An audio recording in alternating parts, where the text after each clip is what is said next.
Seja bem-vindo ao programa O Direito é Todo Seu. Aqui discutimos temas jurídicos de interesse de toda a comunidade. E hoje vamos falar sobre o direito previdenciário. E para debater o tema comigo, eu recebo a professora Caroline Schneider, que é professora e vai aqui realmente nos trazer uma grande gama de informações. Seja muito bem-vinda. Obrigada, professor. É bom ter um espaço para poder debater o direito previdenciário e trazer um pouco de informação para a nossa população. Sem dúvida, quando a gente fala direito previdenciário, eu não tenho nenhuma hesitação em afirmar que o nosso telespectador, a nossa telespectadora vai ficar centrado no nosso programa de hoje com esse tema, porque nós vamos falar de aposentadoria, nós vamos falar de afastamento, tudo isso tem a ver com o tema que a gente está tratando aqui, que é o direito previdenciário. Eu já te faço um questionamento aí. Tem uma idade mínima para começar os recolhimentos previdenciários, um valor mínimo de contribuição? De acordo com a nossa legislação atual, hoje, com 16 anos, já seria possível começar os recolhimentos previdenciários como um estudante, na categoria de facultativo.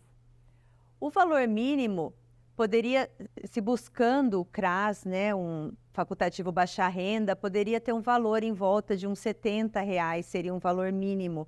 Mas isso teria que ter se buscado o cadastro único, o CRAS, para fazer esse tipo de recolhimento. Mas já dá para começar a pensar, assim, com 16 anos, fazer um recolhimento inicial. Isso é bom para a pessoa que está nos ouvindo, está nos vendo aí, porque essa dúvida de idade, começo mais cedo, não começo mais cedo, começo mais tarde, como é que fica? E outra questão é quanto ao tempo, Quanto tempo o segurado do INSS precisa recolher a sua contribuição previdenciária aí para ter, sim, depois de um longo tempo de contribuição, o direito à aposentadoria. Com as leis atuais, no mínimo, quando a gente fala sobre uma aposentadoria de tempo de contribuição, a gente teria que contar com, no mínimo, 35 anos de tempo de contribuição para o homem e 30% de contribuição para a mulher. No entanto, com as mudanças que a gente teve em 2019 na legislação, hoje não basta só o tempo de contribuição, professora. Elas têm que pagar algum tipo de pedágio a mais para aposentar com 35 anos ou 30 anos. O que seria uma idade mais avançada, o que seria um tempo de pedágio em anos, o que seria uma soma de pontuação. A gente fala muito sobre a regra da pontuação, é uma regra que as pessoas veem muito falar por aí, quando você soma a idade e o tempo de contribuição. Mas a gente vai falar sempre que para aposentar por tempo, teríamos que ter no mínimo 35 anos para o homem e 30 anos para a mulher. Isso aí não é pouco tempo, É um tempo bem grande aí. Uma outra questão que, na verdade, é uma dúvida que as pessoas têm muito, é a questão aí que muita gente, o que acontece, A pessoa aposenta e muitas pessoas que aposentam têm que continuar trabalhando, Porque hoje a gente percebe que o pessoal aí que está aposentado, às vezes vem aí o netinho, eles têm que continuar ajudando a família, ajudando filhos, e são pessoas que estão aí tão aptas para o trabalho, Embora às vezes aposentadas, têm força de trabalho ainda e querem trabalhar, gostam de trabalhar. Então o que acontece? Essas pessoas elas muitas vezes continuam trabalhando. E se essa pessoa que continua trabalhando depois de aposentada, ela pode aí rever a aposentadoria dela para incluir esses recolhimentos que ela está fazendo após a aposentadoria? Infelizmente, não. Não temos hoje, atualmente, legislação que aceite essa reaposentação, que é assim que a gente chama. Os tribunais superiores também já rechaçaram essa possibilidade, porque realmente não haveria uma legislação para isso. E a gente sabe que essa é, sim, eu posso dizer que é uma realidade. Principalmente há anos atrás, antes da reforma, onde as pessoas acabavam aposentando com uma idade mais baixa. Hoje a idade é um pouco maior, considerando esses fatores que eu falei de pedágio, de idade, de soma de pontuação, as pessoas aposentam um pouco mais velhas, mas antes que as pessoas aposentavam mais novas, era uma realidade para muitas famílias, sim, o pai da família aposentar e continuar trabalhando para ajudar um filho, ajudar um neto. A gente fala muito que é o espírito do brasileiro, né? A gente não vira as costas para a família, os pais não viram as costas para os netos e continuam sim trabalhando. É uma realidade de muitas famílias. Olha, eu acho isso uma situação muito bacana, né? Você que nos ouve, nosso telespectador, nossa telespectadora, eu admiro, né? Às vezes eu vou no comércio e etc, né? Supermercados, lojas, onde for. A gente vê lá pessoas que você fala, nossa, e trabalhando muito bem, por sinal, né? Tem gente que, muita gente aí que está aposentado ou aposentada, no caso da mulher aí, acaba dando aí na verdade, fazendo com que a gente sinta gosto de ver trabalhando, né? Então é muito bacana isso aí. Como eu falei agora da mulher, eu queria comentar também em relação a essas alterações que você falou agora, né? Especificamente em relação à mulher, né? Houve alguma alteração na aposentadoria por idade da mulher? Houve. Uma das grandes alterações que a gente teve, que é a Emenda Constitucional 103 de 2019, fora esses pedágios, essa regra de transição para aposentadoria por tempo, hoje a idade da mulher mínima para ela se aposentar por idade passou a ser de 62 anos. Até 2019, a mulher se aposentava com 15 anos de tempo de contribuição e 60 anos de idade. Hoje, a idade passou a ser 62 anos. O tempo de contribuição continua o mesmo, 15 anos, mas a idade mudou sim, aumentou um pouquinho mais. O que vem em contrapartida da nossa expectativa de vida, né? A gente sabe que as mulheres vivem mais do que os homens e elas aposentavam mais novas do que os homens, né? Mas hoje aumentou sim, isso foi uma das grandes mudanças que a Emenda Constitucional 103 trouxe para nós em 2019. Ok. Aí nós temos ainda um tempo mínimo de contribuição necessário para se requerer o benefício por incapacidade temporária, que é o que vulgarmente aí se chama de auxílio-doença, né? E os segurados, quando estão aí recebendo esse auxílio por incapacidade, eles devem continuar pagando as contribuições previdenciárias? Esse é um questionamento que sempre acontece, né? As pessoas têm essas dúvidas. Eu estou afastado, será que a empresa está pagando? Como é que fica essa situação? Eu falo que o brasileiro tem 2 sonhos na vida: ganhar na Mega Sena e aposentar.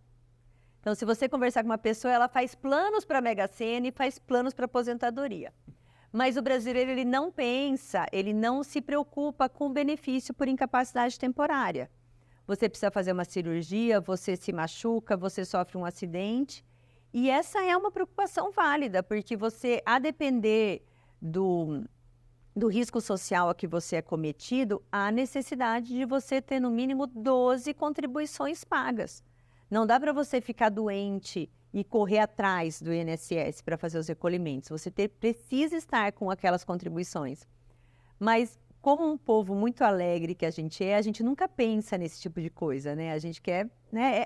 É na nossa característica, não é algo assim, não, porque o brasileiro ele é um povo alegre, o brasileiro é um povo para cima, é um povo positivo, mas essas coisas acontecem. E daí, nesse caso, a gente teria que se preocupar com as nossas contribuições. Estão em dia, eu paguei e às vezes o risco social acontece e as contribuições não estão pagas. Mas na maioria dos casos, para a maioria das doenças, tem que sim ter no mínimo 12 contribuições recolhidas quando acometida do risco social. E essa dúvida sobre o recolhimento é uma dúvida corriqueira, que às vezes acontece mesmo, de no dia a dia a gente vê que a pessoa ficou doente, ficou afastada, conseguiu o benefício e ela se manteve pagando as contribuições por não saber o que fazer, por medo de perder o benefício. Mas essa é uma regra clara da legislação. Quando a pessoa está afastada por motivo de doença, ela não precisa recolher.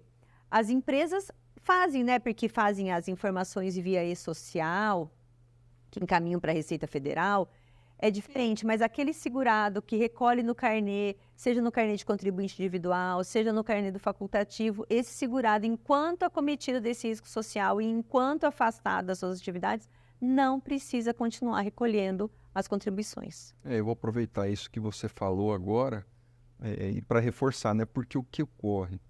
A maioria das pessoas acredita que recolhimento de INSS é só para aposentar. Então as pessoas falam, eu lá na frente eu vejo, eu me viro, vejo o que eu faço, recolher INSS é só para aposentadoria lá na frente. E por tudo isso que você disse, a gente tem que reforçar aqui, né, para os nossos queridos telespectadores, nossas queridas telespectadoras, que não é só isso. Você bem disse, evidentemente, não vou repetir aqui, questões, a pessoa tem que se afastar por um tratamento de saúde, seja lá uma cirurgia, e o INSS aí, através do direito previdenciário, benefícios, etc., acaba dando esse amparo para as pessoas, né? Então tá aí. Nossos telespectadores aí, nossas telespectadoras, o INSS aí, os recolhimentos não servem somente para a aposentadoria, né? Aí, quais são aí os benefícios assistenciais pagos pelo INSS? E aproveitando a sua fala lá no começo do nosso programa, quanto à questão da reforma da Previdência, esses benefícios assistenciais, eles foram atingidos pelas últimas reformas previdenciárias? Os benefícios assistenciais, eles acabam abarcando as pessoas que são acometidas por algum desses riscos sociais e não estejam fazendo as contribuições, né? Porque para você ter direito aos benefícios sociais, você tem que comprovar o seu estado de necessidade e não precisa estar fazendo recolhimentos previdenciários. No caso, a gente tem o amparo à pessoa com deficiência e o amparo ao idoso com mais de 65 anos. Esses são os dois benefícios assistenciais que a gente tem aí desde a década de 90. Não houve alterações nos benefícios assistenciais com as últimas mudanças que a gente teve. Mas o mais importante e o que mais ficou fixado é que o dependente, né, o segurado, o beneficiário desses benefícios, ele precisa estar com o cadastro único atualizado. A gente percebe muito que, às vezes, o governo faz várias varreduras, né? Faz várias pente fino. Por quê? Porque as pessoas deixam o cadastro único sem atualização. Quando o governo vai puxar os dados, o cadastro único tem 4, 5 anos, o que acaba gerando a suspensão do pagamento, até que a pessoa atualize a situação do cadastro único, atualize a situação da família, né, do núcleo familiar, daquele grupo, para saber se o benefício ainda é devido ou é indevido. Porque uma das coisas que a gente deve frisar muito é isso. Os benefícios assistenciais, a pessoa tem direito a ele enquanto ela estiver naquele estado de necessidade. A partir do momento que o estado de necessidade deixou de existir, aquele benefício não é mais devido àquela pessoa. Ou seja, ela tem que manter o cadastro atualizado, os dados atualizados, para não ter perigo do governo acabar suspendendo o pagamento, acabar fazendo algum tipo de investigação. Ninguém quer ser pego no dia de pagar as contas e chegar no banco para fazer um saque e o dinheiro não está lá. Porque às vezes acontece do cadastro único não estar atualizado, o governo tenta entrar em contato por um celular, tenta entrar em contato por um e-mail, aquela pessoa não vem, né, resolver o problema do cadastro, não faz a renovação do cadastro, e o único meio que o governo tem de trazer aquela pessoa até ele é suspendendo o pagamento. E daí, no dia de pagar as contas, a pessoa chega no banco e o pagamento não está lá. Então, a importância para quem recebe os benefícios assistenciais de manter o cadastro único atualizado é primordial e não pode ser esquecido. Tá aí, né? Um belo de um recado. Uma outra questão, nós estamos ouvindo, nós estamos percebendo pelas mídias um burburinho, vamos assim dizer, entre aspas, né? Sobre o seguinte, a gente está ouvindo aí, vai ser necessário se realizar uma nova reforma previdenciária. Vira e mexe, a gente vê lá no jornal uma notinha, políticos, etc., economistas, o pessoal do governo falando, vai ser necessário fazer uma nova reforma previdenciária. E a questão é que nós tivemos a reforma previdenciária faz pouquíssimo tempo. Essa é a verdade. Te pergunto aí, né? Teremos outras reformas das regras previdenciárias, né? E no seu entendimento, essas regras são necessárias? Essas reformas são necessárias das regras? Infelizmente, precisaremos de outras reformas e teremos sim outras reformas. O governo demorou muito para fazer as últimas reformas, porque, na verdade, nenhum governo quer fazer, nunca diminuiu o benefício, né? Nenhum governo quer tirar. No entanto, a gente está envelhecendo muito. Hoje a nossa expectativa de vida é o quê? 70, 75 anos, não é mais 40 anos, não é mais 50 anos. E a gente precisa de uma parcela da população que trabalhe para manter esses benefícios ativos. Só que hoje as famílias também têm menos filhos. Logo, com menos filhos, a gente tem menos recolhimento previdenciário.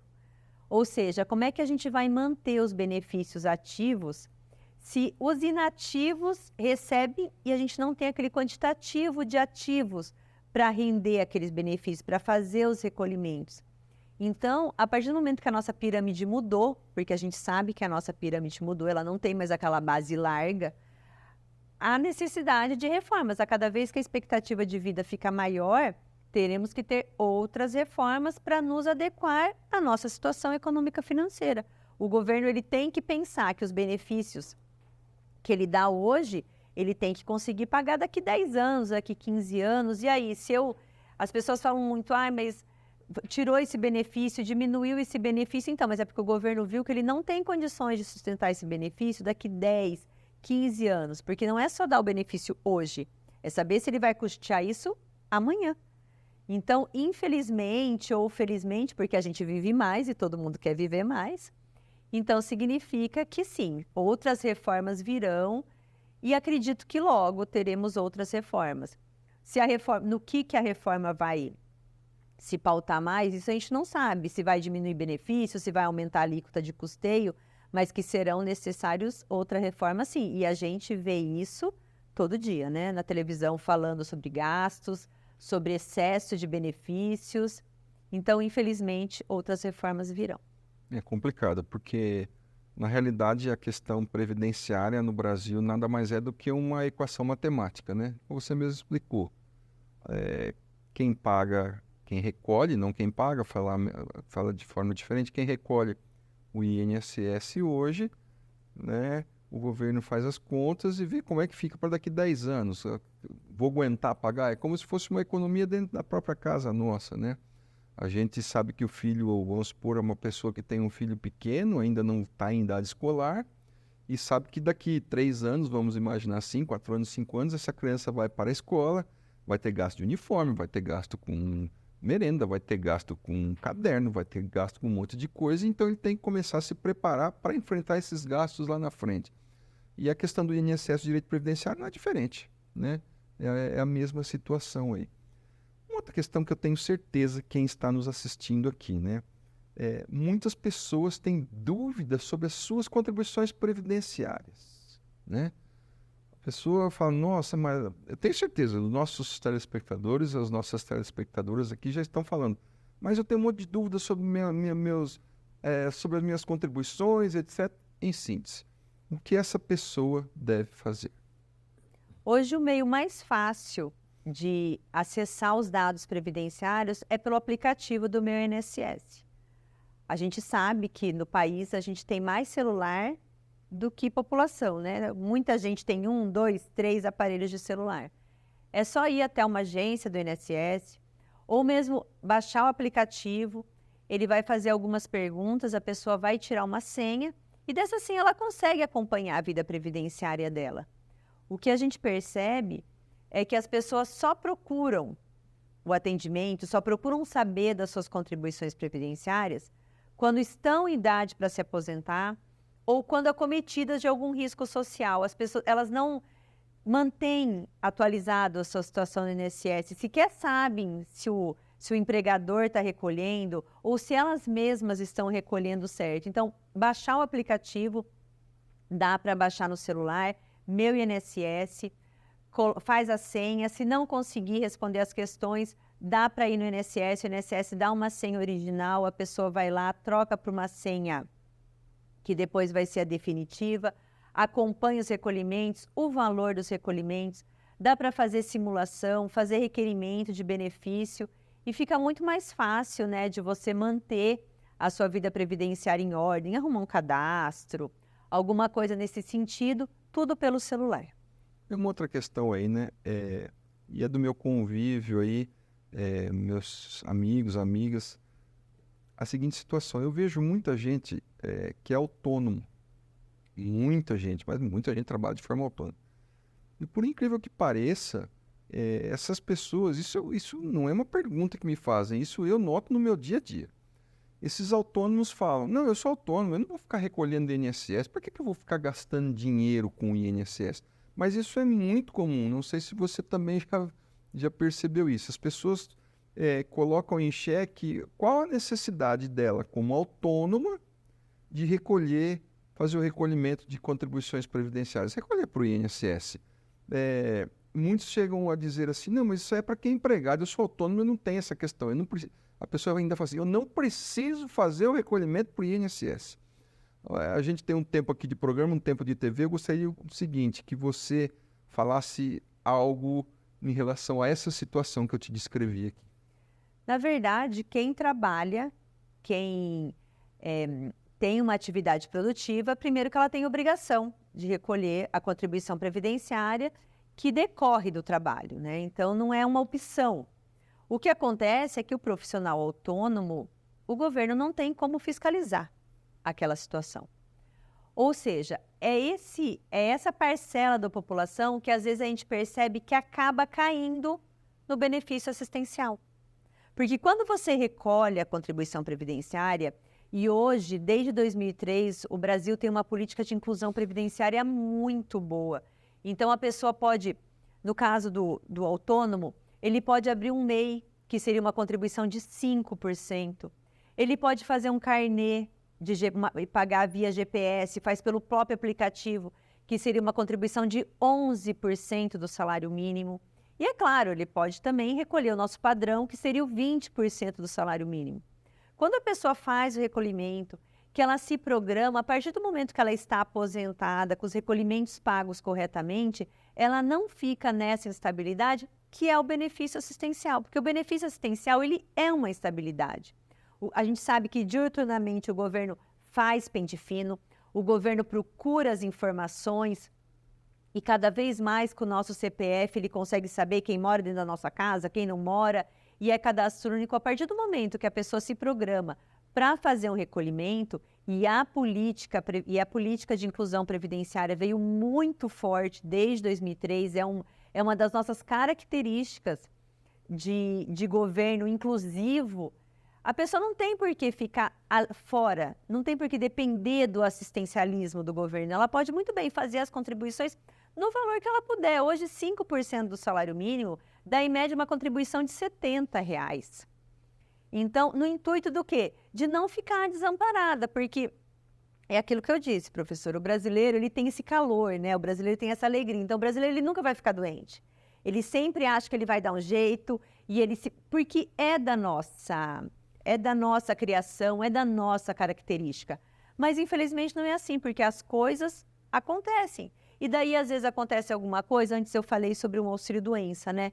Mas poderia acontecer um falecimento, um pai de família que morre, deixa 2, 3 crianças sem uma pensão de salário mínimo é uma pensão. Pelo menos aquelas crianças não vão passar fome. Ele tem um pé de meia, mas o pé de meia acaba. O INSS não. Vai manter aquelas crianças por um tempo, vai colocar comida na mesa daquelas crianças. Então, isso é importante de se pensar. Não ficar no braço assistencial do governo, porque o braço previdenciário é mais seguro. Sem dúvida, tá aí, né? Várias dicas para que as pessoas aí se atentem para as questões previdenciárias. Infelizmente, aí nós chegamos ao final do nosso programa. Carolina, eu te agradeço. Fica o convite para retornar aqui, porque as questões aí atinentes ao direito previdenciário são amplas, né? Dá para discutir bastante coisa. E eu agradeço principalmente ao nosso telespectador, agradeço a nossa telespectadora, que o nosso programa é pensado, feito para vocês. Muito obrigado e até o próximo.